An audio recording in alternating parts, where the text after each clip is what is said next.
Hello, my name is Gage Helms. My essay topic is cops and costs for police officers in North Carolina, and I will be interviewing my dad today. Sir, can you tell us a little bit about yourself?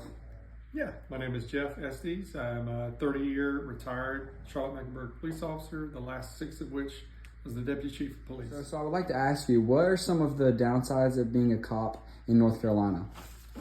Well, if I'm being honest, there are actually many downsides, some of which are paid compensation, of course, because many of us, are trying to raise families. And secondly, is the mental health issue. I think it's an issue that hasn't been kind of brought to the forefront like it should be. I can tell you that specifically when I was going through from the early 90s through, there were many instances of the worst things you could see that we had to see and experience over and over and over again.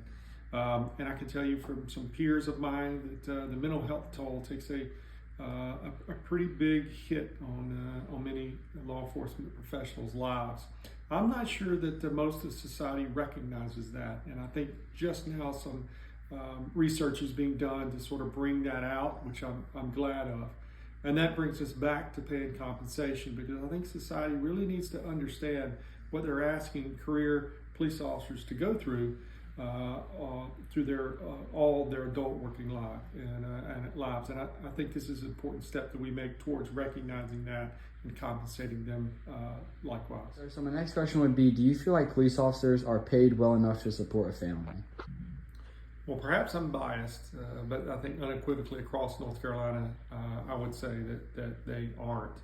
I am part and parcel of a group of officers that when I was coming through, and even now, had to work secondary jobs just to make a good living for the family, which means that after our normal shifts were over, we go and we work extra duties for extra pay, which I had to do to support 5 kids on a cop's salary.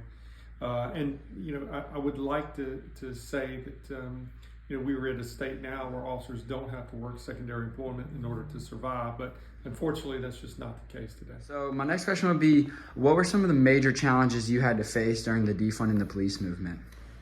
So the defund the police movement, from the police perspective, was devastating. It was devastating on several levels. The first was which there were many good cops who believed that they were being unnecessarily cast and painted with a broad brush of unprofessional behavior that we saw, and that the movement to take funds away from already strapped agencies was a double blow.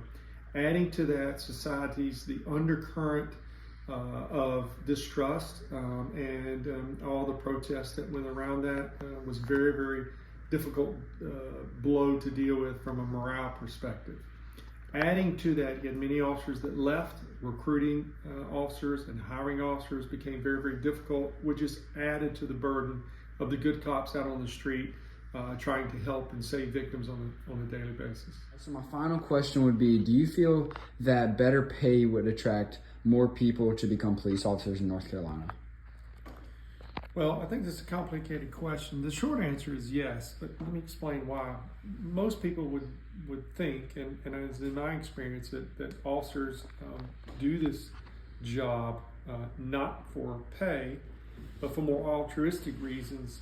They have a moral calling for it. It's important to have that.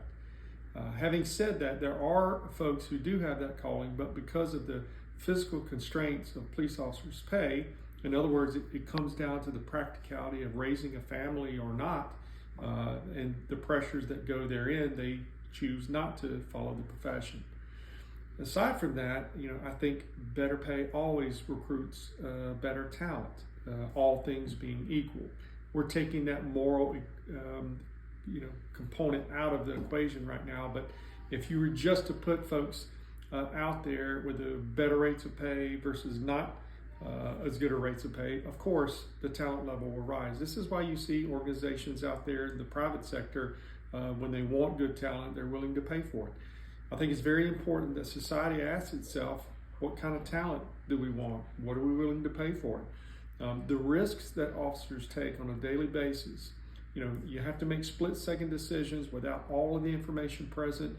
Sometimes low light, sometimes life or death decisions have to be made. on a razor's edge, and you have to be right every time.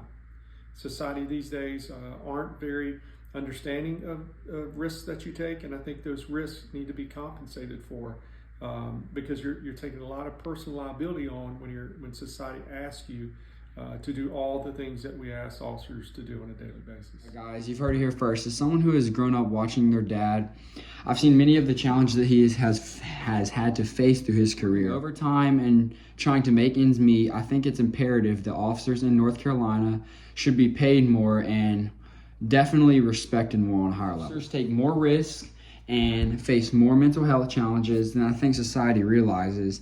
And from hearing some of my dad just talked through that, I really think that society should bring it to the front that being a police officer is a lot more than many people realize. To wrap this video up, I just want to say a few words.